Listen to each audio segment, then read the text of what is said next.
Today, the medical team went to the foundation of a church that MissionLink had funded in the late 90s.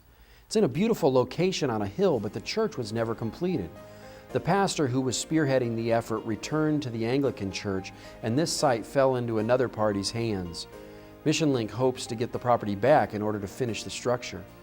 Today at that site, which is nothing more than a foundation, floor, and exterior walls, we saw 598 patients. HIV, syphilis, lesions, etc., all day long. After dinner tonight, a few of us decided to walk the streets of Jinja at night. There are very few streetlights in this city. Black people on dark streets makes for an interesting combination. I think most of the team was a little scared to go, but we found no trouble whatsoever. The people were pleasant, and we had an enjoyable stroll up and down the main street. Some shops were still open. The bars, of course, were open. Armed guards protected the banks and ATMs, which they do during daylight hours as well. As we walked along the street heading north, we saw a small crowd gathering around a shop front. As we approached, I realized it was a movie store, and on the screen, a film was playing. I was surprised to see the crucifixion scene from the Jesus film was what had captivated the crowd. You'd never see that in the States.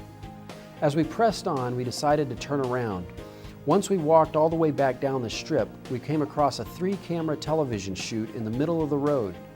It turned out it was an interview with all of the mayoral candidates, including the current mayor of Jinja. It was all civilized and professional. The turmoil appears to be caused by the national election, which takes place Friday.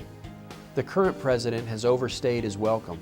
He apparently modified the Constitution to allow himself to stay in power longer than was allowed, and people seem to be restless about it. We'll see what develops.